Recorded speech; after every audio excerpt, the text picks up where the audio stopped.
Hello बच्चों। आज जो है मैथ की पहली क्लास है। आज हम आपको प्रतिशत से मैथ पढ़ाना शुरू कर रहे हैं, जिसमें हम आपको एकदम जीरो से पढ़ाएंगे। ये मैथ इस तरह से पढ़ाया जाएगा कि जिसे गणित से डर भी लगता है, उसे भी गणित बहुत आसान लगने लगेगी। तो शुरू किया जाए।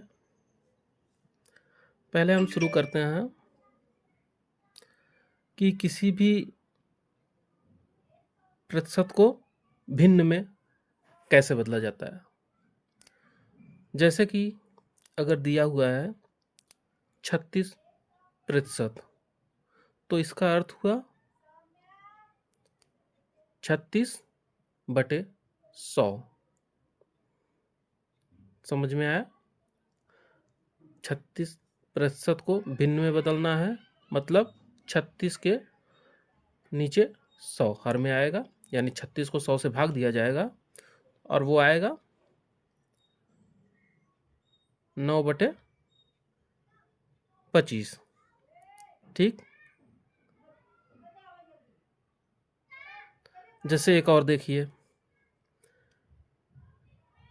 अगर दिया गया है किसी वस्तु का 160%, तो इसका अर्थ क्या हुआ?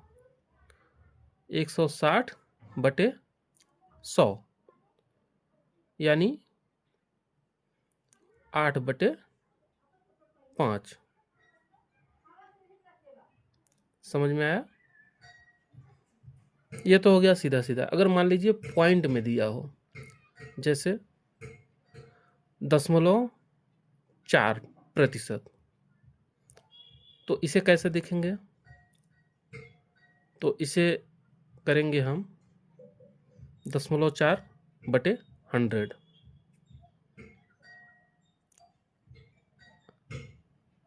तो ये क्या होगा? इसके जगह ऊपर से पॉइंट हटाएंगे, नीचे एक जीरो बढ़ा देंगे, तो हो क्या जाएगा? 4/1000। ठीक।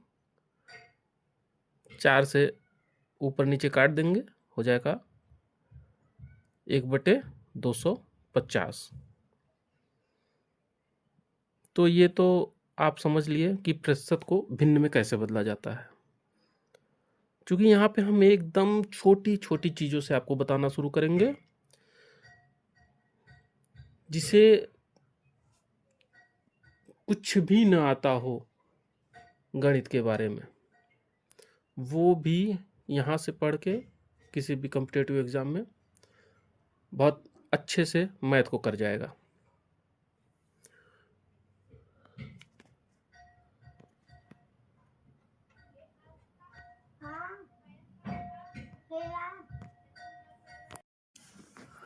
अब तो आपको समझ में आ गया होगा कि प्रतिशत को भिन्न में कैसे बदलें। तो अब आगे देखते हैं कि यदि कोई भिन्न दिया गया है तो उसे प्रतिशत में कैसे बदलेंगे। तो ये याद रखें, अगर कोई भिन्न दिया हुआ है तो उसे प्रतिशत में बदलने के लिए सिर्फ उसमें 100 से गुणा करना होता है।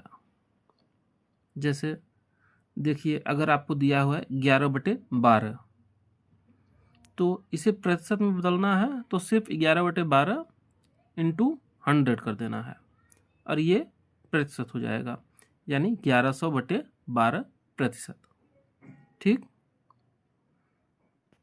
अगर इसे और छोटा करना है तो इसे काटेंगे 4 से, तो आएगा 275/3%।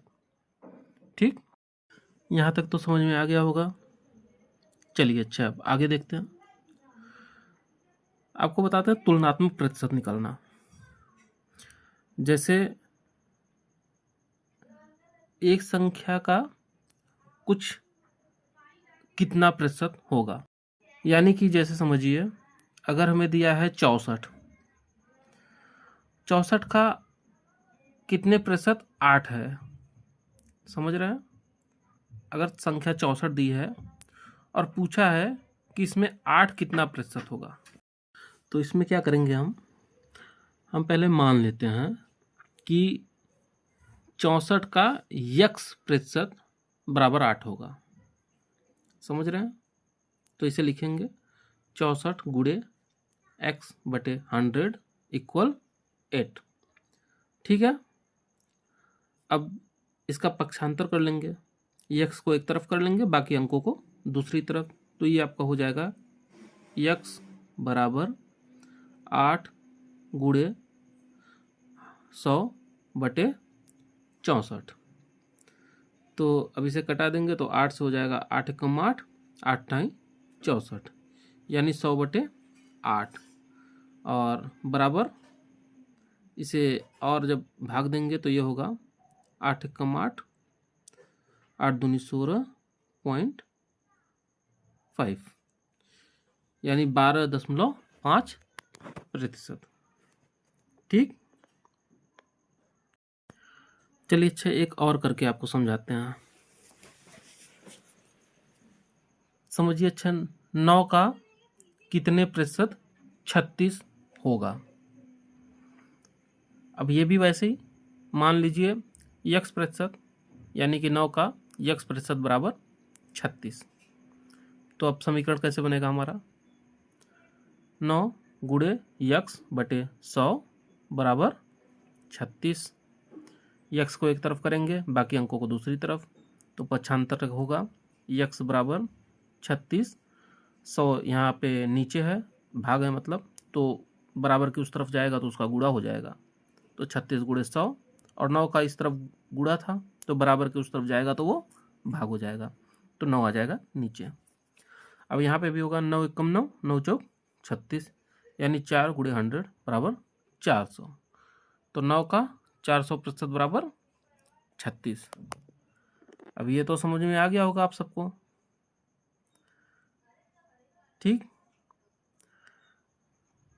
तो इसी तरह से